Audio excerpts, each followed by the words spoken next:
Ladies and gents, we finally have a release date for Update 13, aka Burning Snow, the final update of 2022 for Hell Let Loose. It's going to go live across all platforms, that's PC and console, on Tuesday, December 6th. This update will bring new weapons such as flamethrowers, Molotov cocktails, and the Soviets will also get a Lend-Lease bazooka to improve their anti-tank capabilities. According to the latest public test notes, the bazooka will be unlocked at level 8 for the Soviet anti-tank role. Personally, I would have much preferred to see the Soviets get some sort of unique anti-tank options like an anti-tank grenade or captured Panzerfaust even, rather than the bazooka, which will be exactly the same as the American bazooka.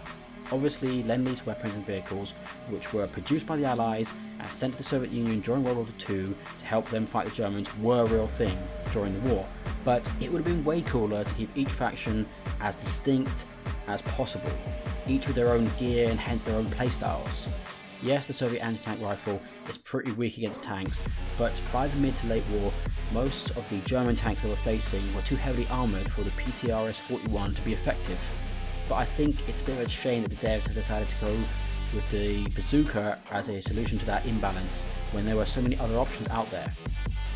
The latest public test changelog also suggested that the devs will be buffing the Soviet light machine gun.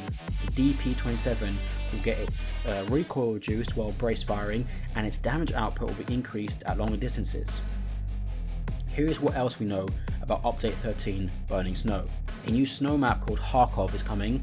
This is an Eastern Front map. Currently, there are only 2 Eastern Front maps in the game at the moment, Kursk and Stalingrad, so more maps from that sort of part of the war are very welcome from my point of view. I'm a big fan of Foy, the only other snow map in the game. It has a very different feel to the other maps in Hell Let Loose, so I'm looking forward to seeing how it compares to Kharkov. The Soviets are getting a light tank added to their roster in the form of the T-70 in Update 13, and it seems like the devs are slowly fleshing out the Soviet faction bit by bit with these updates, which is great news. The Soviets will also apparently get greater access to the new Molotov cocktail. Initially, it seemed that was just going to be available for level 9 assault and level 6 support roles, but that might be expanded to include level 3 automatic riflemen and level 6 riflemen. We will have to wait and see until the final changelog is revealed on December 6th whether those additional roles will get access to the Molotov cocktail, and you can learn more about how that weapon is going to work in my previous video. In addition, all factions will be getting a Jeep type vehicle. The Americans will get the Willy Jeep, the Soviets get the Gas 67, and the Germans get the Kumpelwagen. Now, this 4-seater vehicle can apparently carry a few more than it's strictly designed for, as you can see from this picture. Also, a reminder that all Jeeps will be able to drop ammo crates to help resupply troops across the battlefield, in a similar sort of way that the supply truck can drop supplies. All factions will also be getting basic winter uniforms, but the devs have already acknowledged that these will be just placeholders. They will be replaced by more authentic and historically accurate models in the future, as some of these are just quick reskins of existing uniforms, which never existed in real life. The devs will also be introducing a loadout preset function, which will allow players to set up different cosmetic loadouts suitable for different maps. For example, you could set up summer and winter uniform loadouts. That way you don't need to faff around putting on winter gear when you're playing on a winter map, as you'll just be able to select your preset loadout. Again, this is a welcome addition to the game. Some of the other things to look forward to in Update 13 are a reworking of the animation and bone structure system, which will hopefully result in better looking animations and improved performance. Anything which makes the game look and run better is of course welcomed. Finally, to coincide with the release of Update 13, a paid-for DLC with new helmet cosmetics is being made available.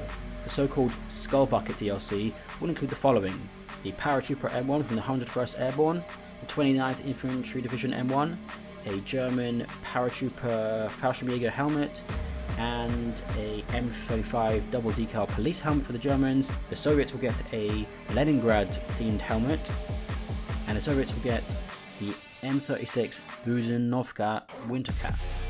When Update 13 is released, I hope the devs will announce what they have planned for Hell Let Loose in 2023, next year. We already know that the Brits and Commonwealth forces are coming towards the beginning of next year, but there's still so much that could be coming, as well as stuff which is already outlined in the existing roadmap. These include deployable mortars, deployable heavy machine guns, and deployable flat cannons, as well as flak panzers and much more. I also would really like to see other theatres of World War II explored, like North Africa, Italy, and the Pacific Theatre. We'll have to wait and see what the devs have in store for the game going forward. As always, if you enjoyed this video, or if you want to hear more about the latest Hell Let Loose news, why not subscribe to my channel. Thanks for watching.